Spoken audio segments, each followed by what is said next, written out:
So hello সবাইকে, good morning. আশা করছি তোমরা সবাই খুব ভালো আছো, আর আমিও কিন্তু বেশ ভালো আছি। তো চলো তাহলে আজকে ভিডিওটা স্টার্ট করা যাক। তো যেহেতু আমরা বীজপুর উৎসবের প্রোগ্রাম করবো, তো সেই কারণে আমাদের কিন্তু ডেকেছিল হচ্ছে কি অডিশনে, আর আমরা কিন্তু চলে এসেছিলাম এখানে অডিশন দিতে। আর এই হলটাতে আমি ছোটোবেলাতে মানে যতদিন নাচ শিখেছিলাম ততদিন কিন্তু এখানে অনেকবারই প্রোগ্রাম করেছি। আমাদের ডাকবে, খুব ভয় লাগছে,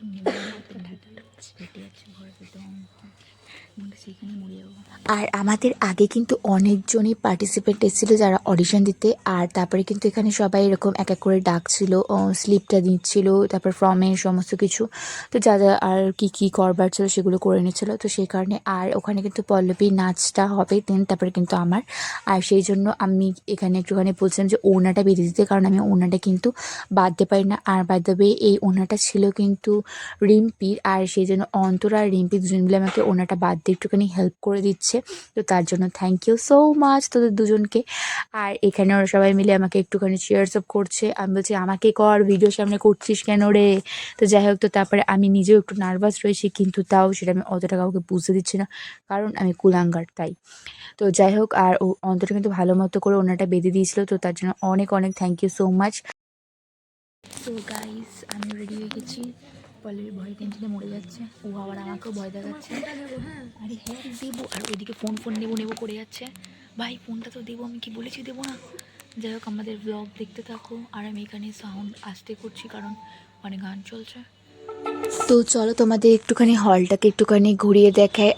আর যখন একদম ছোটোবেলা থেকে যখন এখানে প্রোগ্রাম করতাম তখন কিন্তু এত চকচকে ছিল না, এখন আবার নতুনত্ব আরও নতুন করছে জিনিসপত্র। সিটগুলো কিন্তু কাঠেরই ছিল, হ্যাঁ, আর এখন তো ভীষণই আধুনিক হয়ে গেছে। যাই হোক, তো দিন যাচ্ছে, সময় যাচ্ছে, তো হবেই আধুনিক, তাই না।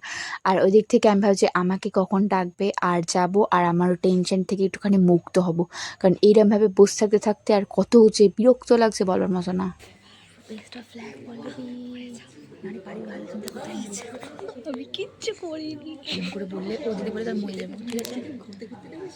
এটা বলতে গিয়ে আমি ধ্যাড়াবো। আরে দেখাবে না, বি কনফিডেন্স, একটু হাঁপিয়ে নিয়ে বলবি একটু জল দিন, জল খেয়ে বলছি। তো তারপরে কিন্তু এখানে স্লিপগুলো জমা নিয়ে নেওয়ার পরে সমস্ত কিছু নাম্বার, সিরিয়াল নাম্বার লেখার পরে আবার এক এক করে ডেকে নিচ্ছিল। তো তারপরে কিন্তু ওর প্রোগ্রাম স্টার্টও হয়ে গেছিলো, মানে অডিশনটা দেওয়া। আর এখানে আমি মিউজিকটা দিতে পারছি না কিছু কারণের জন্য, তো সেই জন্য এখানে আর অল্প অল্প করে দিলাম। আর 1 মিনিট পুরোটা দিলে তো ভিডিওটা অনেক বড় হয়ে যাবে, তো সে কারণে দিইনি। দেন তারপরে ছিল কিন্তু আমার নাচটা, আর সেটাও কিন্তু বেশ মানে সবারই ক্ষেত্রে 1 মিনিট করে প্রযোজ্য ছিল। 1 মিনিটের মধ্যে তোমাকে নাচটা করে দেখাতে হবে, তো সেই কারণে তারপরে ওর হয়ে যাওয়ার পর কিন্তু আমিও করে নিয়েছিলাম। এই এতক্ষণের শ্যুটটা শেষ হলো, অনেক কষ্ট করে ধ্যাজিয়ে ম্যাজিয়ে ঘেঁচের ম্যাচের করে চেল্লামেল্লি করে এখন অসভ্যতা আমি করেছি, তবে কি শ্যুট হলো শেষ। দেন আমরা এখন বাড়ি যাব। সো চলো, তারা বাই বাই বাই। অডিশন শেষ হয়ে গেছে, আর আমরা এখন বাড়ি যাব, ভীষণ এক্সাইটেড হয়ে রয়েছি। তো চলো, আর কি পড়বে এখন হ্যাঁ, অবধি ঠিক হয়নি। আর আমি তো অনেক ভাবলাম, আশা করলাম যে আমাদের একই ডেটে ফেলবে, তো অনেক মজা হতো, কিন্তু বলছে তো হবে না। তাহলে গ্রিন রুমে কাউকে বোরিং হতো না। কি সচ মে? সচ মে। যাই হোক, তো চলো তাহলে দেখা হচ্ছে। এবার আমি একটুখানি ঘুরবো না কি করবো জানি না, দেখা যাক কি করা যায়। বেরিয়ে এসেছি, আর এসেছি আমরা পার্কে একটুখানি হাওয়া খেতে এসেছি। যাই হোক, একটু ঘুরবো। খাওয়া যেত, হ্যাঁ, কিন্তু আমরা পার্কটা বেছে নিলাম আর কি। ইয়েস, কারণ জায়গাটা আমার খুব ভালো লাগছে আমাদের, সেই কারণে এখন যাবো, ঘুরবো ফিরবো, তারপরে একটু বাদে বাড়ি চলে যাবো। চলো। তো যেহেতু পল্লবী কিন্তু বীজপুর উৎসবের প্রোগ্রাম করে করে ওর কিন্তু অনেক এক্সপিরিয়েন্স আছে, আর যেগুলো আমি জানি না, যেহেতু আমি প্রথমবার করছি, তো সেই কারণে যা যা জানবার সব কিন্তু আমি ওর কাছ থেকে জেনে নিচ্ছিলাম। আর এখানে কিন্তু স্কুল ড্রেস পরে যে ওরা রয়েছে রূপমরা, ওদের র্যালি বেরোবে বলে কিন্তু ওরা এখানে প্রচুর টান প্র্যাকটিস করছে। এসে এখন যাব হচ্ছে গিয়ে বাদাঘাটে, কারণ আমাদের এখানে অন্নকূট উৎসব আছে, মানে অন্নকূট পুজো মানে কালী পুজো, আর যাই হোক আছে। আর রিম্পি এখানে রুগী হয়ে গেছে, কারণ রিম্পির জ্বর এসছে, প্রোগ্রামের আগে জ্বর খুঁজবি। তো এই হচ্ছে গিয়ে আমাদের ক্লাবের কালী ঠাকুর, ও এই কালী ঠাকুরটারই কিন্তু অন্নকূট উৎসব হচ্ছে, তো সেই জন্যই কিন্তু আমরা এসেছিলাম প্রসাদ নিতে। আর যেহেতু প্রথমে পুজো হয়ে গেছিলো, দেন সেই জন্য সবাইকে প্রসাদ দেওয়া স্টার্টও করে দিয়েছিল। তো এইবার হবে হচ্ছে হোম, আর সেই জন্য কিন্তু ওখানে দুটো পুরোহিত মিলে সমস্ত কিছু জোগাড় করাও স্টার্ট করে দিয়েছে, মানে যা যা জিনিসপত্র লাগে আর কি। আর এই হচ্ছে কি মন্দিরের সামনেটা দেখো কত সুন্দর করে সাজিয়েছে ফুল দিয়ে। আর মন্দিরের যে বাইরেটা, মানে যেহেতু এটা রোডের ওপরে, তো সেই রোডের ওপরে মন্দিরটাকেও কিন্তু, মানে রোডের ওপর সামনেটাও কিন্তু খুব সুন্দর করে সাজিয়েছে। তো এই হচ্ছে, এই দেখো, আর সেদিনকে ঠান্ডাটা কিন্তু প্রচুর পড়েছিল। আর এই ঠান্ডার মধ্যে সব ওরা স্নান করে সব করছে, মানে ভাবলে সত্যি অবাক লাগে, তাই না? আর তারপরে কিন্তু আমরা একটুখানি ঠাকুরকে প্রণাম করে নিয়ে, ঠাকুরের কাছে অনেক কিছু জিনিসপত্র চেয়ে নিয়ে তারপরে চলে এসেছিলাম প্রসাদ নিয়ে। আর যেহেতু এটা অন্নকূট উৎসব ছিল, তো সেই জন্য ছিল ভাত আর তরকারি মাখা বোধ হয়। তো যাই হোক, তো নিয়ে এসলাম আমাদের বাড়ির জন্য দুটো। তারপরে খেয়ে নিয়ে একটু রেস্ট নিয়ে আর আমি সন্ধ্যেবেলায় বেরিয়ে পড়েছিলাম একটা জিনিস আনতে। আর তারপরে আমার মনে পড়েছে যে আমি আইলাইনার পরেছি, বাট আমি লিপস্টিক পরতে ভুলে গেছি। মানে সিরিয়াসলি এটা আমি কি করে পারলাম? আমার মনে হয় না কোনো মানুষ এরকম করে। আর আমি কি করতে বেরিয়ে পড়লাম সেটাও আমি জানি না। ঠিক আছে, মানে প্রত্যেকবার হয় কি পারফিউম দিতে ভুলে যায়, বাট আমি এটা এইবার লিপস্টিক পরতে ভুলে গেছি, মানে সো ফানি।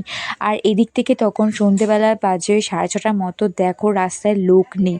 আমি আধ ঘন্টার ওপর দাঁড়িয়ে আছি, কোনো রকম টোটো কাকু আমার সাথে মানে নিয়ে যাচ্ছিল না আমাকে একা।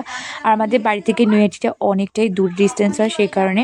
আর যাই হোক, কোনো টোটো কাকুর মানে দয়া হয়েছে আমার উপর, দেন তারপরে আমি এসেছিলাম।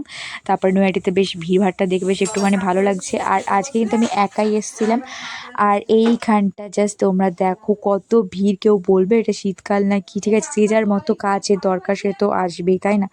তো যাই হোক, তো আমি যেহেতু ফোনে কথা বলতে বলতে আসলাম, তো সেই কারণে আমি কানের মধ্যে এই পট্টিটা হাতেই রেখেছিলাম, কানে পরা জিনিসটা। আর আমি এই জিনিসটা নিতে এসেছিলাম। আর এটা হচ্ছে গিয়েছিল 25টা, আর দেখাচ্ছি হচ্ছে গিয়ে তোমার 50টারও দেখাচ্ছি। মানে কিন্তু খুবই এক্সপেন্সিভ দাম বলছিল, মানে কল্পনার বাইরে। আমি যা আন্দাজ করেছিলাম তার 4 গুণ ডবল বলছিল। ঠিক আছে, মানে 25টার তাই বলছিল তোমার 800 টাকা, আর 50টার বলছিল হচ্ছে মানে ওই 1200 মতো এরকম টাকা বলছিল। মানে কল্পনার বাইরে, ওই মানে 700-800 টাকা এরকম মানে বলছিল। যাই হোক, তো তারপরে ওখানে দেখলাম যে এখানে নিলাম না, কারণ এখানে প্রচুরই এক্সপেন্সিভ, প্রচুর। তারপরে আমি অনেক কটা দোকানে ঘুরলাম, সেম তাই ওই একই রেট বলছে। ঠিক আছে, খুব জোর 100-200 টাকা কম হচ্ছে। তো তারপরে কিন্তু আমি চলে এসেছিলাম গৌরীপুর মার্কেটে, যেটা আনএক্সপেক্টেড, আমি ভাবিও নি কখনো পাওয়া যাবে। তো এই মানে 50 শেডেরই পেয়েছি, ঠিক আছে। তো আইডিয়া করতে পারবে কতটা নিয়েছি। মানে এটার প্রাইস নিয়েছে হচ্ছে গিয়ে 500 টাকা। সিরিয়াসলি আমি অবাক হয়ে গেছি। আর এটা দেখে আমার চোখ পুরো ছলছল করছে, ঠিক আছে। আমার মানে নিজেকে জাস্ট কন্ট্রোল করতে পারছি না। আর সত্যি কথা বলতে তোমরা বিশ্বাস করবে কিনা জানি না, আমি লিটারেলি পুরো কেঁদে ফেলেছিলাম, যার জন্য পুরো ভিডিও স্টপ করে দিয়েছিলাম। আর বাই দ্য ওয়ে, আমি কিন্তু নিয়েছিলাম লাস্ট যেটা দেখলাম, মানে 50-50-100টা এটাই নিয়েছিলাম। আর এটার প্রাইস ছিল হচ্ছে 500 টাকা। যারা যারা কিনবে ভাবছো তারা কিন্তু প্লিজ নৈহাটিতে যেও না, প্রচুর দাম বলছে ধরা ছোঁয়ার বাইরে। তো তোমরা গৌরীপুর থেকে কিনতে পারো, অনেকটাই কম থাকবে। এই একটা জামা প্যান্টের সেট, ঠিক আছে, এটা সোয়েটারেরই। সত্যি কথা বলতে এটা পরার পর আমার ঠান্ডা লাগছে না। এটা কি নতুন পরে ঠান্ডা লাগছে না, এই কদিন পরার পর আবার ঠান্ডা লাগবে? যাই হোক, তবে আমার এটা খুবই পছন্দ এসেছে, কিন্তু এটা আমার থেকে অনেকটা বড়। এই যে, যাই হোক, বড় দেখলাম, বড় নিয়ে নিলাম। আমার তো খুব ভালো লাগছে এটা পরে, একদম গুল্লু গুল্লু। আর এই যে প্যান্টটা পুরো এত দূর, ঠিক আছে, বেশ ভালো লাগছে আমার তো পরে, হেভি লাগছে। আচ্ছা, তোমরা একটুখানি বলতে পারবে এটার প্রাইস কত নিয়েছে? এটার প্রাইস কিন্তু মাত্র 250 টাকা নিয়েছে। জাস্ট ওয়াও না, দারুণ লাগছে দেখতে। তো এই ছিল আজকে ভিডিওটা, কেমন লাগলো তোমরা জানিও। দেখা হচ্ছে একটা নেক্সট ভিডিওতে। আর যারা যারা আমার চ্যানেলটা এখনও সাবস্ক্রাইব করেনি তারা কিন্তু প্লিজ সাবস্ক্রাইব করে দিও। সো টাটা সবাইকে, bye bye and love you so much guys.